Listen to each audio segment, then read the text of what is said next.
In this video, I'm going to be breaking down why you might have knee pain during Ironman training and give you a step-by-step guide to fix it so that you can cross the finish line pain-free and feeling your best.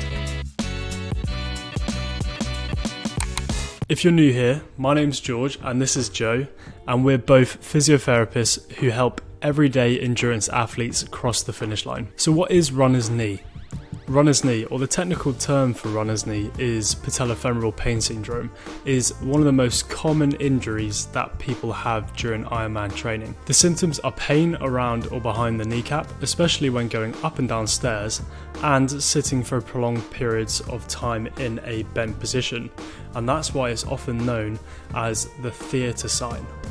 And of course, for you guys, it will be pain when you're running during your Ironman training. So why does it occur in the first place? Well, this type of injury is seen to occur from excessive stress on the kneecap area of the knee. And this happens for us endurance athletes when we run long miles on hard surfaces repetitively over a long period of time. It can also occur because of the way that you run, and that's what we call biomechanics. An example of this is your foot position when you're running. If you have, for example, an overpronated foot when you're running, which means that your arch might be typically a little bit lower, well then when you're running and you're doing excessive amounts of running, what that can do is that can put extra load on the knee or the hip, and that's where some of these overuse injuries can come from. This is why ideal footwear, and what we'll come on to later with potentially a running assessment, might be one of the best things that you can do to prevent this from happening in the first place. What Joe and I often see in our practice, as well as the biomechanics and as well as the repetitive motion, can also be muscle imbalances in the lower limb. Now what we mean by that is there could be certain muscles or muscle groups that are potentially stronger, or they might be doing more of the work in the running motion. So if you have stronger quadriceps but a weaker hip, then what that can happen is that can put extra load on the knee where the hip should have been doing some of the work.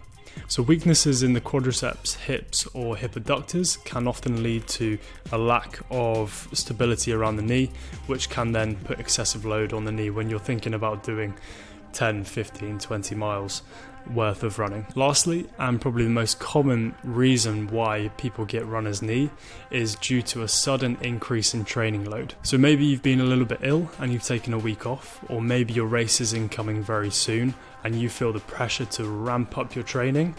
Well, what can happen is that you are putting excess stimulus on your body but not allowing enough time to adapt and recover, and that's where some of these overuse, over excessive stress conditions can come in.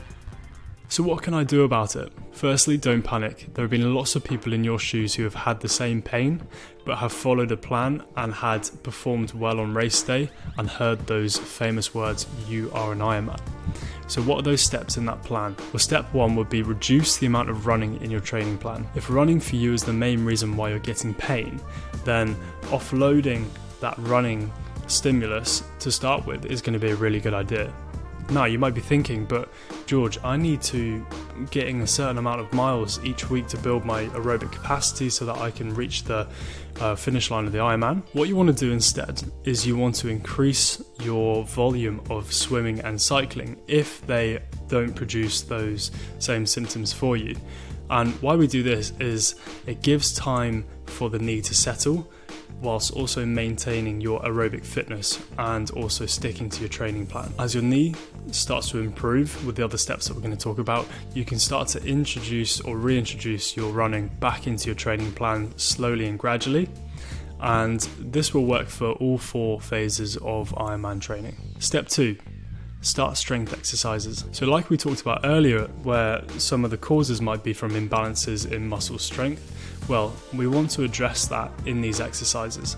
You want to focus on strengthening the muscles around the knee, whilst also creating stability around the knee with strengthening of the hip as well. Some exercises that you could start with could be clamshells, step-ups, and straight leg raises. Then once they become too easy for you, you can then progress on to exercises like wall sits, lunges, and squats.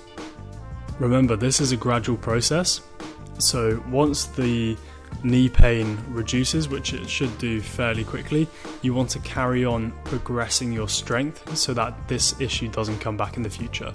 Far too many of our clients that we work with have previously stopped when the pain stops, when then what they found is that their pain comes back maybe a couple of weeks or months into their training again. Step 3, improve your equipment.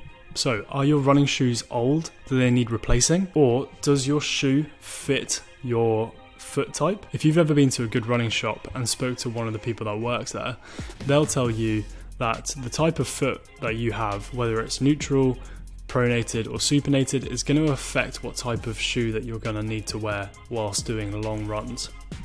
For me, for example, when I first started endurance training for the Ironman and when I did the Manchester Marathon, I had a shoe that wasn't right for me, and the issue is that I was getting very similar runner's knee. So then when I went back to the running shop and I addressed the issue and got a shoe that fitted me properly, the difference was absolutely amazing, and the knee pain that I was experiencing reduced almost overnight. So it really can be quite powerful to go in and ask these people their opinion on what shoes you can get, and nowadays you can get any type of shoe you like. This also goes for bike fits as well, and on this channel we're going to be talking a lot more about how to prevent injuries, and for example lower back pain with cycling is going to be a big one that we're going to talk about, but people can also get knee pain from cycling as well, and that's where a really good bike fit comes in. If you're going to be on the bike for 7-8 hours during the Ironman, but think about how many times or how many hours you're going to be doing that during training, you're going to need a bike and a position on the bike that suits you and your body.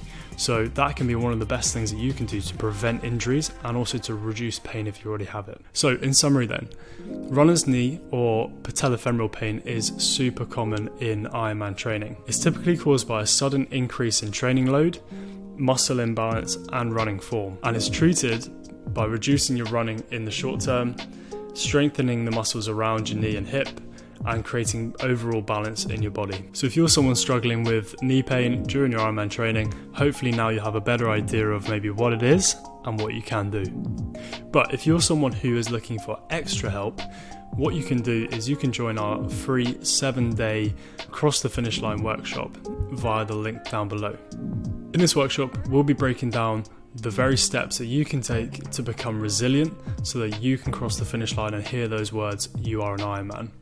It will be hosted by myself and Joe, and you'll have direct access to ask us any questions that you have about your injury or anything about the race day or anything about training in general. This is an accumulation of all the strategies that we used to complete the 2022 UK Ironman, and also since then working with clients just like yourself to be able to improve your current injury status and reach the finish line with full performance with a smile on your face as well. So if you're interested in that, you can click the link below.